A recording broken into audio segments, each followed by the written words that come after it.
পৃথিবীতে middle class বলে কোনো অবস্থা নেই।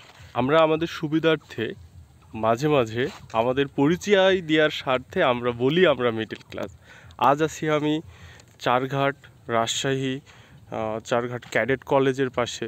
এখানে নদীর ধারে একটা জায়গা আছে। তো আমি আজকে আমার কিপ গোয়িংয়ের আজকে টপিক কি আপনারা টাইটেল দেখে বুঝতে পেরেছেন যে আজকের টপিক হলো গরিব ধনী, বা একটা ধনী ফ্যামিলির ছেলে, একটা ধনী ফ্যামিলির ছেলে আর একটা গরিব ফ্যামিলির ছেলে কখনোই একই ধরনের সব কিছু অনুভব করে না। ধনী ফ্যামিলির ছেলে জানেই না গরিব ফ্যামিলির ছেলে কিভাবে বেড়ে ওঠে। ধনী ফ্যামিলির ছেলে জানেই না গরিব ফ্যামিলির ছেলে কত সমস্যার মধ্য দিয়ে তাদের জীবন অতিবাহিত করে। ধনী ফ্যামিলির ছেলে জানেই না গরিব ফ্যামিলির ছেলেটা তার ঈদে টি শার্ট কিনতে পারে কিনা, তার ঈদের জামা কিনতে পারে কিনা, সে ভালো খাবার খাইতে পারে কিনা, সে কখনো ভালো জায়গায় ঘুরতে যেতে পারে কিনা। ধনী ছেলেটা জানে না যে একটা নিম্নবিত্ত বা নিম্ন আয়ের যে মানুষগুলো আছে, তাদের যে সন্তানরা আছে, তারা কিভাবে প্রতিনিয়ত তাদের জীবন অতিবাহিত করে।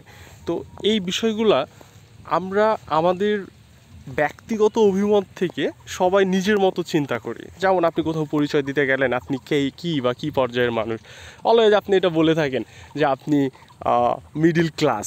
আপনি কীভাবে মিডিল ক্লাস হন? আপনি তো ফকিন্নি, আপনি তো নিম্নবিত্ত, আপনি তো নিম্ন আয়ের মানুষ। না হলে আপনি টি শার্ট কিনতে গিয়ে আপনি কেন 200 টাকা দামের টি শার্ট কিনেন? আপনি কেন 500 টাকা দামের বা 800 টাকা দামের টি শার্ট কিনেন না? বা আপনি 1200 টাকা দামের টি শার্টটা কেন কিনেন না? আপনি জুতা কিনতে গিয়ে কেন আপনি 700 বা 1200 টাকা দিয়ে জুতা কিনেন? আপনি কেন 5000 টাকা দিয়ে জুতা কিনেন না? আপনি কেন খাবার খেতে গিয়ে পুঁটি মাছ দিয়ে খাবার খান? পুঁটি মাছ সবার প্রিয় হতে পারে, জাস্ট আমি এক এক্সাম্পল দিচ্ছি। আপনার পাশে তো চিংড়ি মাছ আছে, শোল মাছ আছে, আপনার পাশে তো আরও অনেক ভালো ইলিশ মাছ আছে, আপনি কেন সেটা দিয়ে খান? আসলে আপনি নিম্নবিত্ত। আপনি এটা পরিচয় দিতে আপনাকে লজ্জা লাগে যে আপনি নিম্ন আয়ের মানুষ, এর জন্য আপনি বলেন যে আপনি মধ্যবিত্ত। মধ্যবিত্ত বলে কিছু নয়। একটা আছে হলো আমরা যেটা একটা গরিব ধরনের, আর একটা হচ্ছে ধনী ধরনের। যাদের অভাব আছে, যেটা আপনার ন্যূনতম কিছু চাহিদা, যেমন আপনার খাদ্য, বস্ত্র, বাসস্থান, শিক্ষা, চিকিৎসা, এই সকল জিনিসগুলো যারা যে কোনো পর্যায়ে করতে পারে। যেমন আপনি অসুস্থ হলেন, আপনি আজকে ইন্ডিয়াতে চলে যাওয়ার প্ল্যান করছেন, 10 দিনের মধ্যে ইন্ডিয়াতে চলে যাবেন। হ্যাঁ, আপনি মিডিল ক্লাস না, আপনি তখন একজন সচ্ছল ব্যক্তি।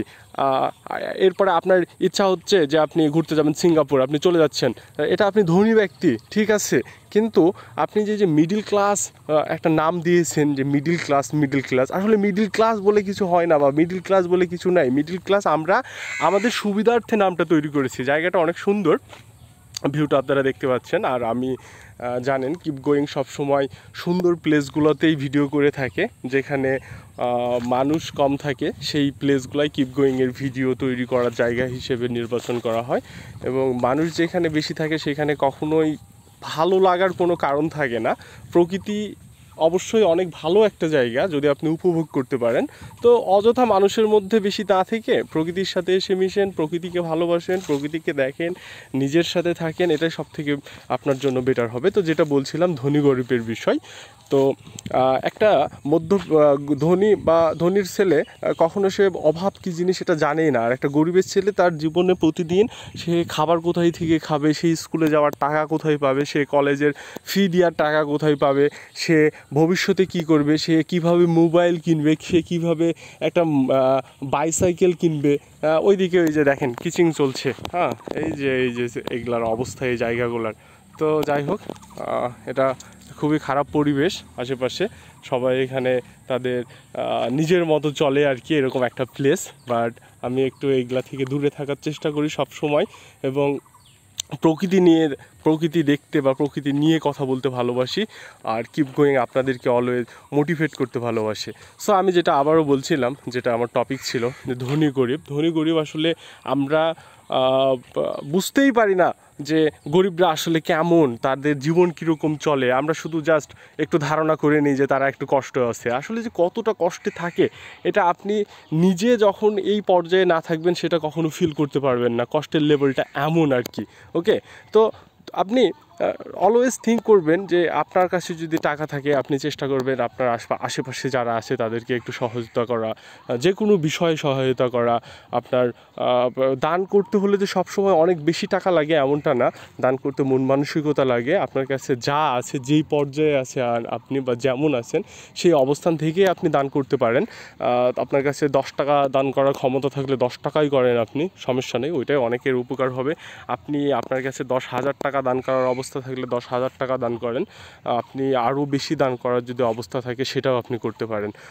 আর আপনি কখনোই ধনী বা গরিব এগুলোর ভেদাভেদ বা এগুলার মধ্যে আপনি কখনোই এমন রাখবেন না যে সে ধনী আমি গরিব, এরকম কোনো রাখবেন না। কারণ সবাই সব কিছু অ্যাচিভ করতে পারে যদি মনের ইচ্ছা থাকে বা সৎ চাহিদা থাকে আপনার, তাহলে অনেক কিছু অ্যাচিভ করা সম্ভব গরিব হয়ে। এবং পৃথিবীতে এখন পর্যন্ত যারা সফল ব্যক্তি বা অনেক কিছু অ্যাচিভ করেছে তাদের ম্যাক্সিমামই দেখেন অনেক গরিব।